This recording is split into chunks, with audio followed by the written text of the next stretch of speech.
Brother Medina for Tuesday, Seventh-day Adventist, and please let us start with a word of prayer. Loving Father, please be with us as we explain ourselves. Help everyone to understand and to gain special blessings from what is said. These mercies we ask of you in Jesus' holy name with thanksgiving unto you. Amen. Well, our topic today is deadly psychiatry. Deadly psychiatry. And today, my dear people, we want to look at the real facts about psychiatry that have been largely hidden from your sight.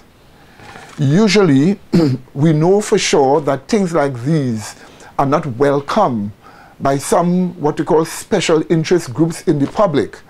But we want you to know, you have a right to know. Under freedom of information, you have a right to know. So we want you to understand some of these important things that we will be showing about psychiatry today. You know, recently there was a young woman that was taken from the job site and carried to a psychiatric institution.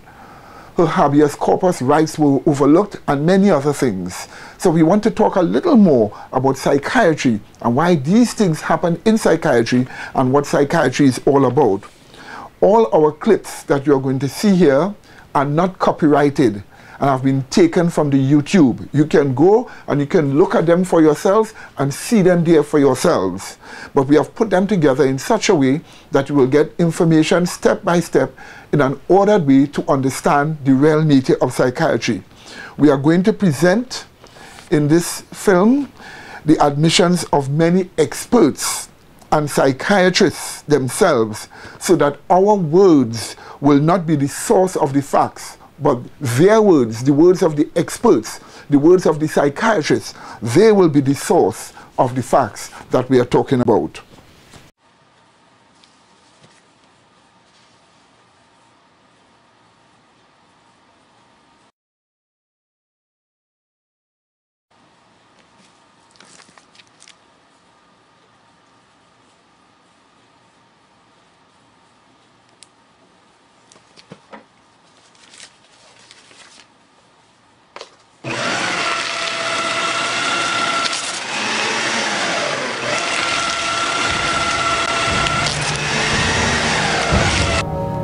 What you are looking at in this film that you are seeing here is the major textbook that are used by psychiatrists to diagnose mental illnesses. This textbook is called the DSM, what we call edition 4, or the Diagnostic Statistical Manual, the 4th edition. And this is being destroyed in a paper shredder by someone. Now, why is this being done? Why will they destroy the major textbook used by psychiatrists to diagnose what they call mental diseases or mental illnesses? Point number one, psychiatry, as you would see in this film, is mostly a fraudulent science that has caused the suffering and deaths of millions for over 2 centuries. Yes, my dear people, this is a fact. Point number two, the diagnoses are unscientific and cannot be scientifically proven. They are created by men who try to observe human behavior and categorize some of those behaviors into a pattern that they call mental illness or mental diseases. Point number three, psychiatry has no respect for the rights and freedoms of people, nor does it often submit to habeas corpus or your judicial rights. Yes, my dear people. And point number four, psychiatry calls human behavior mental illnesses or diseases and uses psychotropic drugs to treat these invented diseases.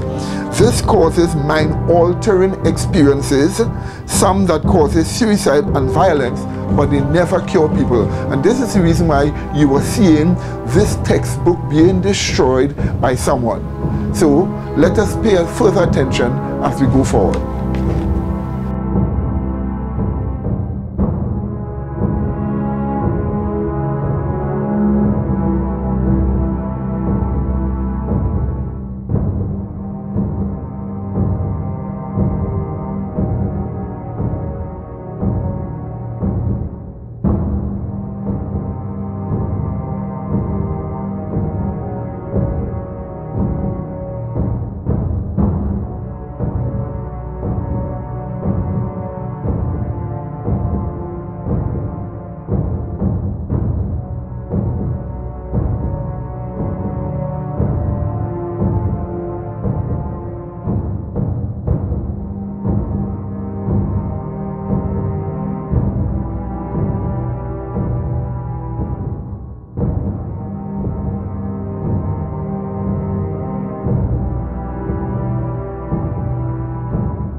Now, this small clip that you are seeing introduces you to the real problem of psychiatry. Pay attention to what is said in this small clip. This introduces you to the real problem of psychiatry by example. So pay attention. Today, we're going to be talking to you about the difference between a medical disease and a psychiatric disorder.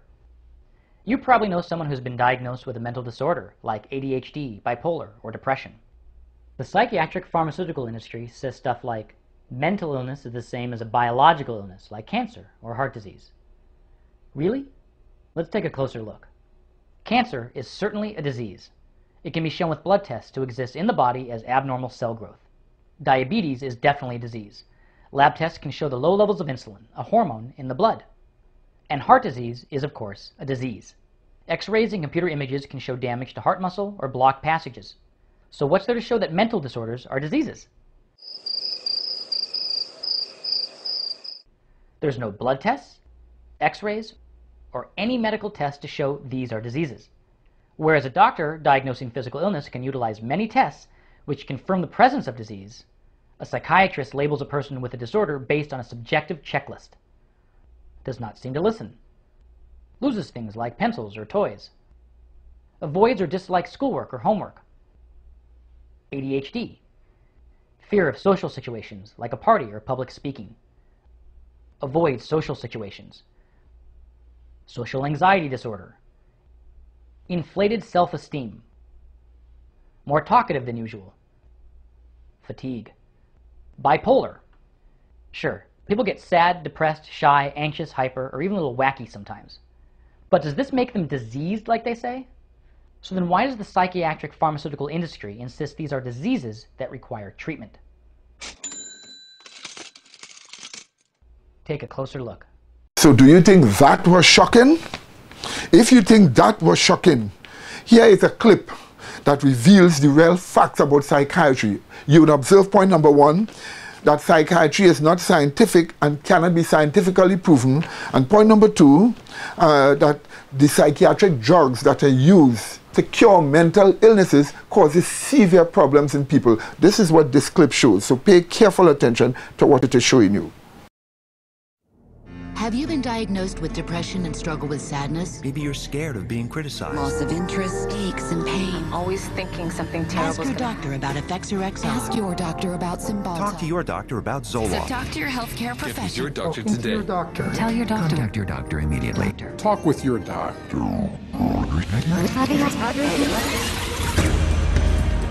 Over 40 years ago, leading psychiatrists met in Puerto Rico to map out their vision of the future. We see a developing potential for nearly a total control of human emotional status, mental functioning, and will to act. Their plan? To create by the year 2000 a range of psychiatric drugs regulating every aspect of human behavior. I was diagnosed with depression and put on Paxil. ADD, and I was prescribed Ritalin. General anxiety disorder, prescribed Zoloft. Bipolar disorder, and I take lithium. PTSD, Zoloft. I was on Paxil. When they placed me on Zoloft. They gave me Adderall. I was prescribed Siptamu, Tegretol, Lexapro, Depakote, Stelazine, Adderall, Concerta, Orzine, Prozac, Lorazepam, Effexor, Clonazepam, Ritalin, dexamphetamine, Paxil, Cylert, Prozac, Adderall, Elavil, Depakote, Wellbutrin, Seroquel, etc., etc. 100 million people worldwide are on psychiatric drugs. How did this happen? Psychiatrists convinced them they were sick. They want you to think you're diseased from birth, and that all those experiences of life, childhood and adolescence and teenage years and adulthood and being a senior citizen, that these are all various stages of disease. Because let's face it, we've all been depressed at one time. We've all been anxious at one time. These are normal emotions that we feel. Every emotional and spiritual problem is reduced to a label. And of course, all of those diseases require pharmaceutical treatments. This is big, big business. While generating a healthy income, claiming to be medical professionals, psychiatrists will freely confess that their profession is devoid of science. We don't really have any specific blood tests or other tests that are definitive for any mental illness whatsoever. It would be neat if it would become much more scientific. Well, if you go to my office and you tell me that you're depressed, there's nothing, and no blood sample or whatever, no tests. There are not current available tests to verify your diagnosis. I don't use any tests. You do not have a test to say, well, this is this disorder and this is the best medication for this disorder. For many years we thought we had the tests nailed down, but it turned out that they weren't of any value. If you don't know what's causing the symptoms, then to give somebody something to alleviate the symptoms is close to impossible. By the time a drug's approved and it hits the general population, we don't know even 50% of the side effects that are involved with that drug. And these pills cause heart attacks and liver problems and immune system problems and lots of other medical problems. So you're playing with fire. Every day, psychotropic drugs cause serious adverse reactions. And while psychiatrists and drug companies fully understand the dangers of the drugs they sell, their unsuspecting customers are left to suffer the consequences. Everything became worse. Each mood swing was worse. He would have chronic headaches, chronic, nausea, not feeling good. She was very agitated, very, very jumpy. She was having horrible hallucinations. Her personality was disintegrating. Once he started on that drug, the cloud just stayed over him and stayed over him and stayed over him. It got darker and darker. He thought there wasn't anything worth living to kill himself. That was not Matthew. That was the drugs. At least I would like to have said, I love you.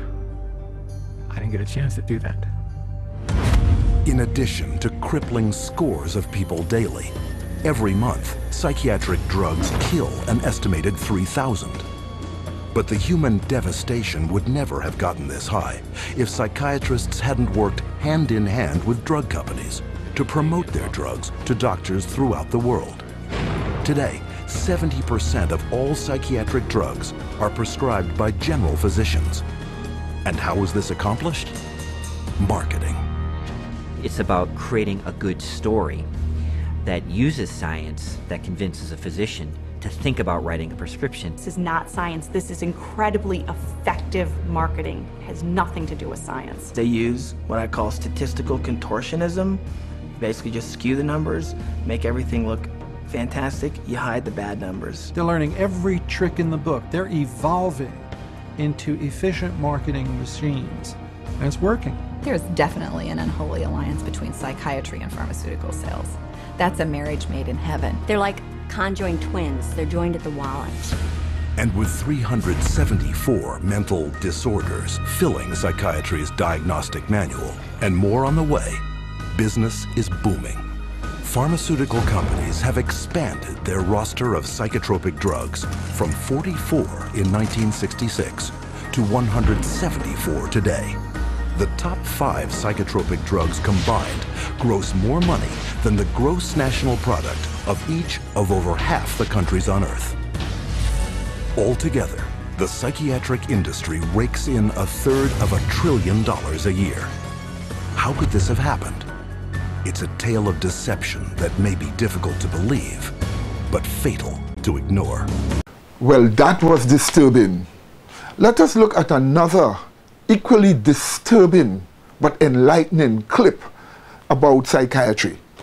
Pay careful attention to what is being said. There is no denying that psychological and emotional problems, even severe mental distress, can affect most anyone. But does this mean we are all insane?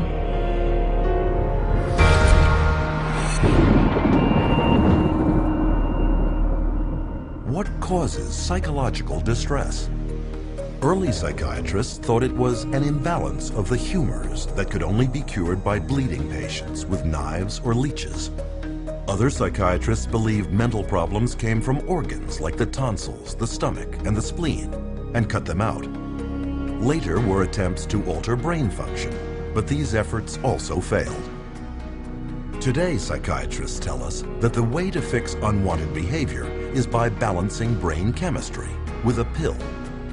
Did they get it right this time? They say you have a chemical imbalance of serotonin and dopamine, but there's never been a study to ever prove that, ever.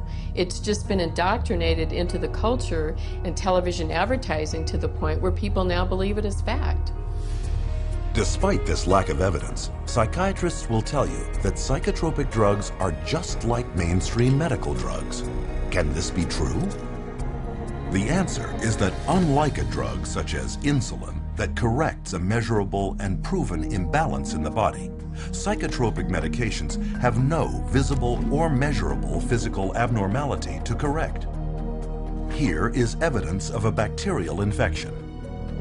Here is the psychiatric disorder, attention deficit hyperactivity disorder. Here is a broken arm. Here is major depressive disorder. This is a brain tumor. And this is bipolar disorder. Which raises the question, how can you medicate something that is not physically there? The answer is, you can't. And furthermore, because psychotropic drugs are specifically designed to get past the body's natural defenses and into the brain, they can upset the very delicate processes the brain needs to ensure the body runs smoothly. Every time you throw something into the system that's foreign to the system, you're creating imbalances elsewhere within the system. The body changes as a result of taking the medication, so when you stop taking the medication, the body's got to change back to the way it was before, if it can, because it can't always. And in doing so, it disrupts the whole system. This is what creates the sometimes serious side effects. Paxil was the drug that gave me insomnia. I would cry very easily on it, and I completely lost my appetite within the first 2 days of taking it. It didn't help me study, it didn't help me do anything. I didn't even want to do work because I was so sick. Psych meds didn't help me at all. They made matters, I'd say probably like 10 times worse for me, maybe even 20. Only now I was further impaired by the medications, and I started having car accidents. They put me on Zoloft, and it made me want to kill myself. And I realized that those drugs were just destroying me. Even when I was on them, I realized that they were destroying me. In spite of the crippling effects of their drugs, psychiatrists and drug companies have used them to create a huge and lucrative market worth billions. And they've done this by naming more and more of life's problems as medical disorders, requiring psychiatric treatment. For example, shyness becomes social anxiety disorder. Loss of a loved one, major depressive disorder. Homesickness, separation anxiety. Suspicion, paranoid personality disorder. Having ups and downs, bipolar disorder. Distractibility, ADHD. This is why it is almost impossible for anyone to see a psychiatrist today and not be diagnosed with a mental illness. And a diagnosis of mental illness means psychotropic drugs. When a patient goes into a psychiatrist's office and asks for help, probably 98, 99, maybe even 99.9% of people are going to receive a medication. And these medications have been estimated to cause over 700,000 serious adverse reactions a year and 42,000 deaths. Meanwhile, the psychiatric industry rakes in $1/3 of $1 trillion a year. The issue isn't whether or not people's emotional problems are real. They are. What we really should be asking is, how did psychiatrists convince people that these problems were signs of mental illness? How did they use these illnesses to create a demand by doctors and the public for psychotropic drugs? And how did these drugs, with no known curative powers and a long list of side effects, become the standard treatment for every problem in life?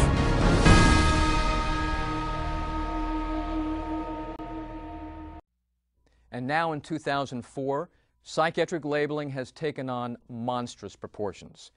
A group of psychiatrists and psychologists calling themselves the New Freedom Commission on Mental Health is seeking government-sanctioned power from the President of the United States to screen every man, woman, and child in America for these so-called mental illnesses. The screening criteria is based on the Diagnostic and Statistical Manual of Mental Disorders, the DSM, which we've been talking about. and will occur in all public schools, including high schools, and will occur every time an adult gets a general medical examination. Additionally, such screening is being recommended at a time when there is broad public concern that many of the antidepressants being prescribed for the conditions in the DSM are under federal investigation for causing suicidal reactions. A report by the New Freedom Commission on Mental Health states that mental illnesses are shockingly common, but neglects to address or even mention the fact that there is no medical or scientific means by which to diagnose these so-called mental illnesses. The clip that we are showing you now shows you where to get international help for your family or for yourself if you have problems with psychiatry and psychiatric diagnosis and you're not getting help in your country. This here shows you where you can get international help.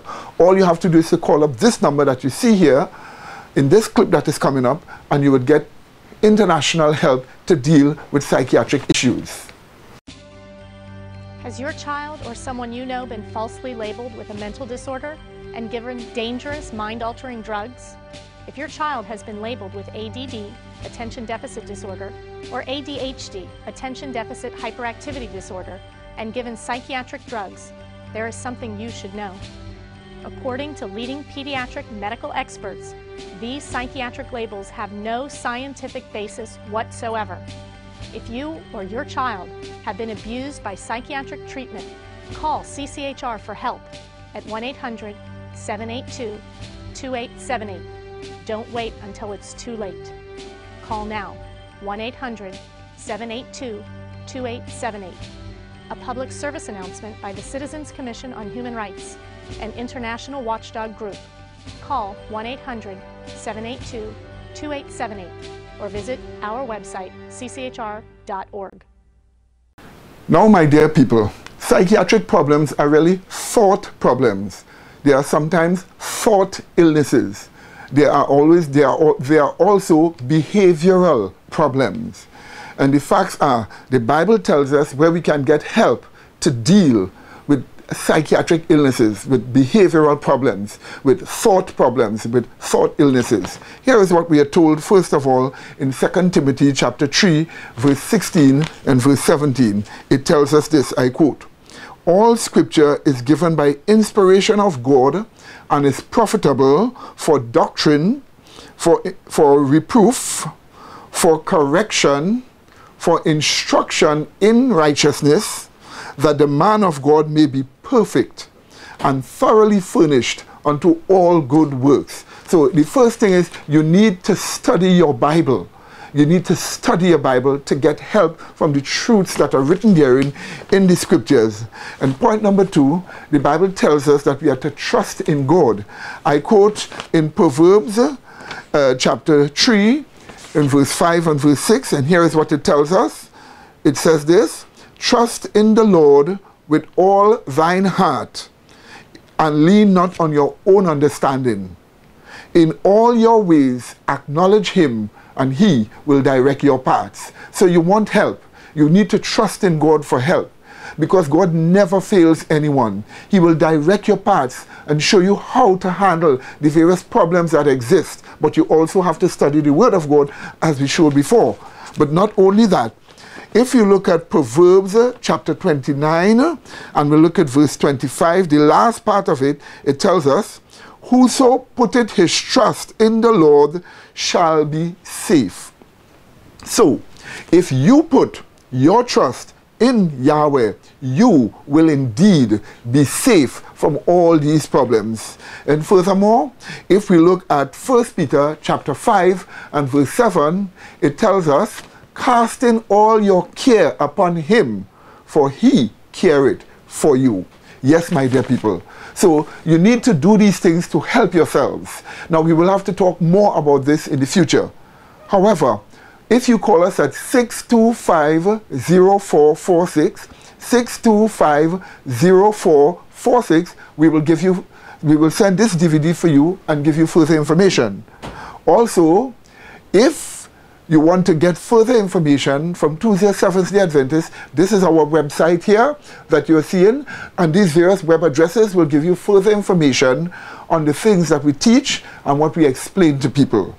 And what we have told you is true. Reputable psychologists, reputable institutions, and doctors all over the world have shown these things. We have just shown you a little touch, a little scratch from the surface. But we will have to talk more about these things in the future. In the meanwhile, may God bless you until we meet again. In Jesus' holy name, amen.